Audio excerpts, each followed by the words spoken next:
was it known that the facility on Frederick was closing? And what was your initial reaction when you heard that it was closing? Yeah, it was well known that this was going to be happening.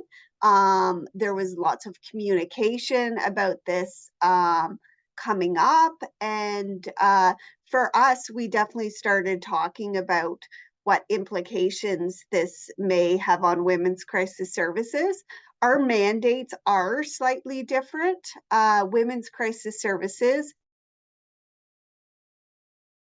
and children who are experiencing domestic violence. So that is our key mandate. But of course, there's a lot of overlap in general with women's homelessness. So we were obviously initially concerned that we would see an uptick in need for our shelter. And our shelter, in general, because of the affordable housing crisis, has been often full, if not close to full. And part of that is because women and their kids are having to stay longer in shelter because they're just not able to get that housing like they would have years previously. Now, that does lead into my next question. Of course, we are seeing a housing crisis here in Waterloo Region and across Ontario. What is the current demand like for your services? What are you seeing throughout the community? Yeah, what we have seen, especially in the last month, is full shelters. If not, we've actually gone a bit over capacity. We have 45 beds at each shelter, so 90 shelter beds altogether. And at times, in the past couple of weeks, we've been upwards of 50 people in shelter. And usually that's leveled off a little bit, and we're able to go a little higher because we don't count cribs in our bed count. But getting upwards of 50 people in shelter with a lot of children is a pretty big demand on our staff and services in general. So when it comes to having women and children specific shelters, what is the benefit to that to the community? What are the differences between, say, a co-ed shelter and one specifically geared towards women and children? Yeah. Um, we know from some of the research and some of the reports that were done locally that oftentimes women don't feel safe in co-ed shelters. And so it's often quite important for women to have shelters that are specific to their needs and also to have that space for children. Our women in particular have gone through abuse. Oftentimes, that perpetrator is a man. So they're much more comfortable being with other women in shelter opposed to co ed shelters. So, how many women and children specific shelters are currently in operation in Waterloo Region, and where are we falling short? Yeah, we are the only specific shelter for domestic violence survivors. Now, there is the YW in Kitchener does have a family shelter that is continuing on during this time. But in general, we will be at the point towards the end of the month that there isn't a homeless shelter for women. So that is where there's an obvious gap.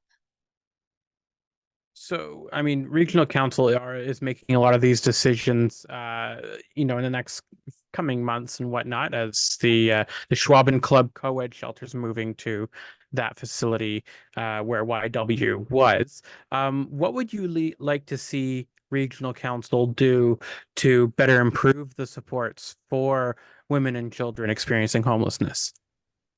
There's a lot of really positive things in the works. It was great that the region has purchased the building on Frederick. So we'll see what that usage will be for.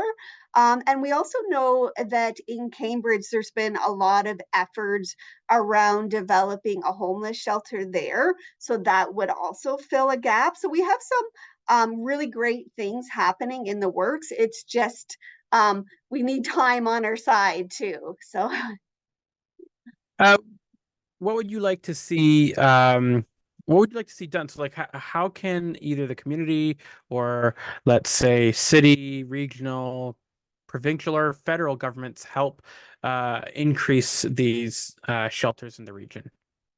I think it's really important to have shelters. We know that we need emergency shelter, but we need all types of affordable housing. We need long-term affordable housing options.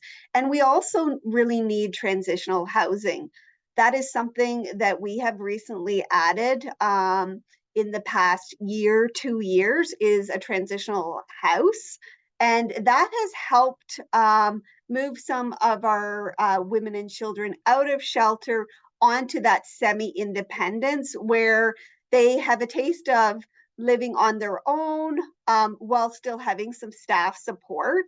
So I would love to see more transitional housing come through the region and otherwise, because I think that's an important piece too that we also don't have a lot of. How can someone in the community help you and Women's Crisis Services of Waterloo Region in any way they can? Donations or anything of the sorts? Yeah, there's so many different ways that people can support us. We are looking for volunteers from time to time. You can follow us on social media to learn more about what we're up to and share that information. We, of course, accept donations and rely on community support for about 40% of our total revenue comes directly from donations and fundraising efforts. So that's really important for us to maintain our day-to-day operations. So we really appreciate that.